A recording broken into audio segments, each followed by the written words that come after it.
Hello everyone, and welcome back to another ArmA 3 video. There are a multitude of faction mods out there that bring new stories, lore, and mission possibilities to the ArmA 3 community. One of, if not the best lore-friendly faction mods is After Eastwind by Ianassa and his amazing team of content creators.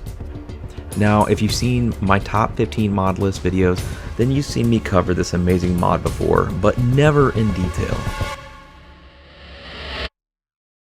This video will be deep diving into the lore and backstory to give you the who, what, where, when, and why to the After Eastwind mod timeline. It's important to note that this mod's timeline does deviate slightly from the canon timeline in order to establish these new factions.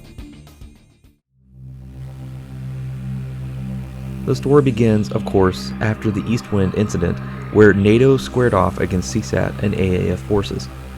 Following the capitulation of the AAF on the 10th of August 2035 and ceasefire between CSAT and NATO forces, a power vacuum began to form in the void left by the AAF.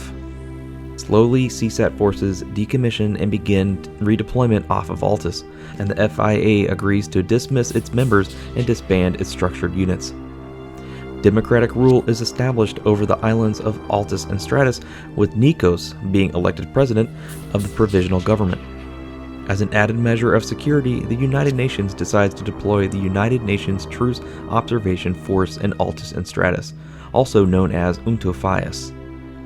This UN force is not armed and is tasked to strictly observe and report on the growing peace efforts, the drawdown of armed hostilities, and the governmental expansion.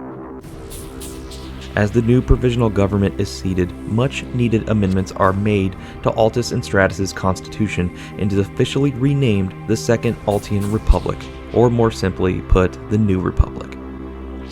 Key congressional amendments include reforming the military branches under the control of the civilian government, as well as granting citizens the right to keep and bear arms, as well as form militias for local emergency defense. These actions were set in place to deter any future government or military acts of tyranny, measures which act as a solemn reminder to avoid mistakes of the past. As pressure continues to mount on NATO and the Pacific Theater, NATO commanders begin to reassess their strategic positioning in the Aegean. In late autumn 2035, the U.S. 111th Regiment would receive redeployment orders to the Pacific Theater of Operations. The full NATO drawdown would take us into 2036. With the CSAT forces now fully withdrawn, AAF and FIA forces complete their disarmament. UNTOFIAS begins reporting that a large cache of AAF hardware is gone unaccounted for and is declared missing. Initially blamed on the fog of war and that not all AAF casualties were reported correctly, it is unclear exactly how much hardware has gone missing. To make matters worse, the UN concludes that monitoring FIA disarmament, while noble in intent, is virtually impossible as their strength and size were never officially recorded in a measurable state. As US forces finalize their withdrawal and say a final goodbye to the beautiful island of Altus, the provisional government is faced with an impending power vacuum without the backing of US-led firepower. In an effort to secure their new government, the Altian embassy would send a formal request to Greece requesting an armed detachment be stationed on the islands as an interim solution. Greece is chosen as they are a non-NATO country and helps the new republic stay neutrally aligned. Altians also share a common ancestry and language with the Greeks, which helps with quickly establishing a rapport between the two factions. Greece accepts this offer and sends Task Force Nike to support the Altian Republic as it continues to get back on its feet. It is at this time that Altian officials decide that a new Altian armed forces is required if it is going to establish its independence. Debates are held on how the new army will be structured and run, with emphasis on preventing corruption within its ranks, a problem the AAF was rife with.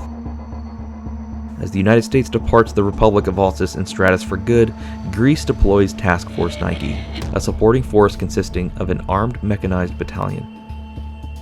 Arriving in the wake of the Eastwind conflict, UXOs and mines plague the civilian populace. Months after fighting has concluded, lives are still being lost, and it's primarily civilians, to include children, being the unfortunate victims. Lawlessness grows with each passing day as Altian and Greek forces do more harm than good. IDAP is the primary contributor in providing aid to the most war-torn parts of Altus, but are constantly being harassed by bandits. Private security contractors began establishing footholds on Altus to support the New Republic, most notably Myrmidons Incorporated. The Myrmidons are a locally based entity consisting of ex-US and British soldiers who saw action during the Eastwind conflict and want to continue their work without being tied to their home nation. This neutrality allows the Myrmidons the ability to operate within the gray areas that Greek forces aren't allowed to cross into without sparking further controversy. Capitalizing on this, the Altian Provisional Government establishes training contracts with the Myrmidons where they will help equip and train the new Altus army recruits as they desperately lack the skill set and internal leadership. As this new Altus army matures, they begin hosting joint combat exercises with Greek forces to sharpen their combat edge and apply lessons learned in this training.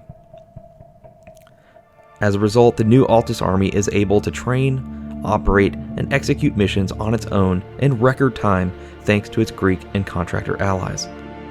As 2036 presses on, strong political opposition begins to form within the Altian government.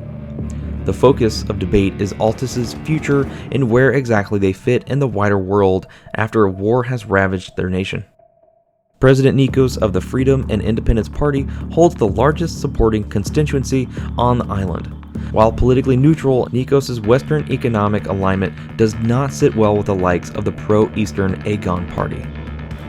Aegon, which is Greek for the struggle, is positive that Nikos is a US puppet bending to the will of his masters in Washington, who has been propped up by the FIA terrorists. This political tension quickly turns into outright aggression as protests and riots begin to spark across Aegon-aligned territory.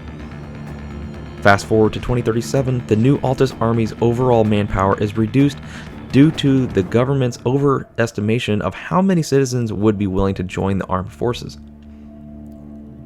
As such, a higher standard in the vetting process is developed, ensuring that only the best make it into the new Altus army. Task Force Nike, now augmented more and more heavily by the new Altus army, consistently run into problems with the numerous local militias, who often refuse the NAA troops access to their own towns and resources and are overtly distrustful of the new government forces.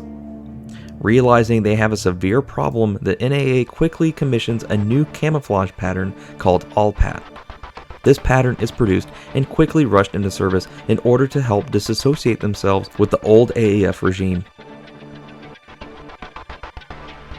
Secondly, the older Aegean pattern of camo has become so widespread among militia units, to include Aegon forces, that it's becoming increasingly difficult for the average citizen to tell the difference between the NAA and the aggressive militias.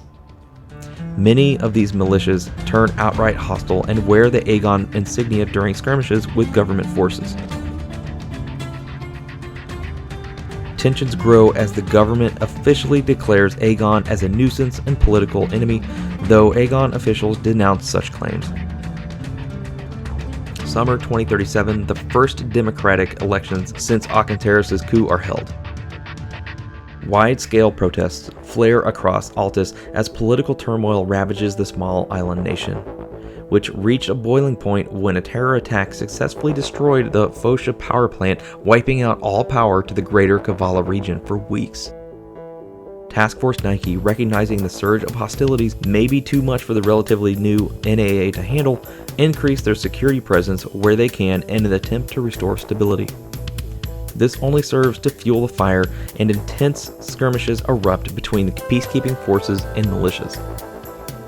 As the political situation deteriorates, the elections are postponed until order can be restored.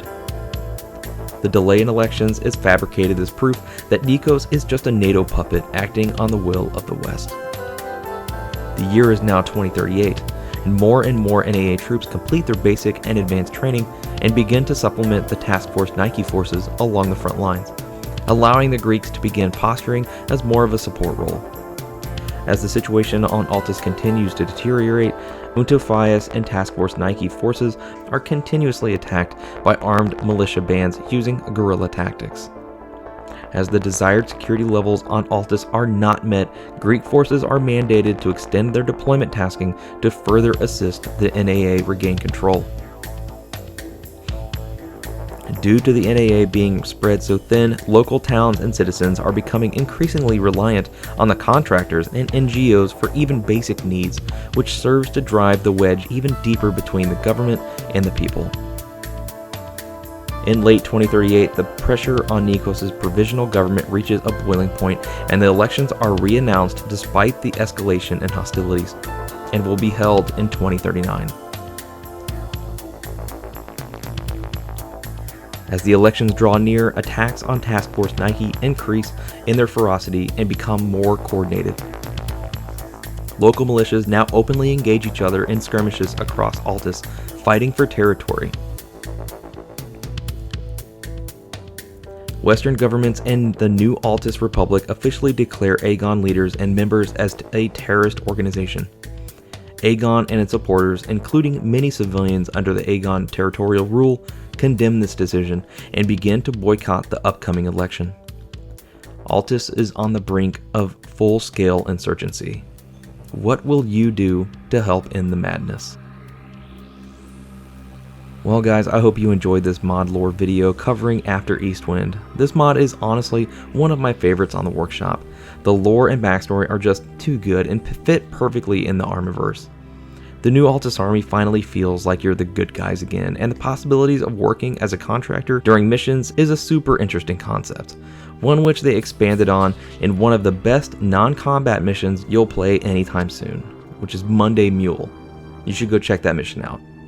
I'd like to thank my amazing patrons for their support and dedication to this channel. Guys, I could not do it without you. I'd also like to thank Ianassa and his dedicated team for this incredible lore-friendly mod. They have a Discord, which I'll link in the description below, that you can join to talk lore, units, and just pretty much anything ArmA. Finally, I'd like to thank you, the viewer, for watching, liking, and subscribing. If you're watching this right now, you are this channel. Thank you all so much again for watching, and I will see you in the next video.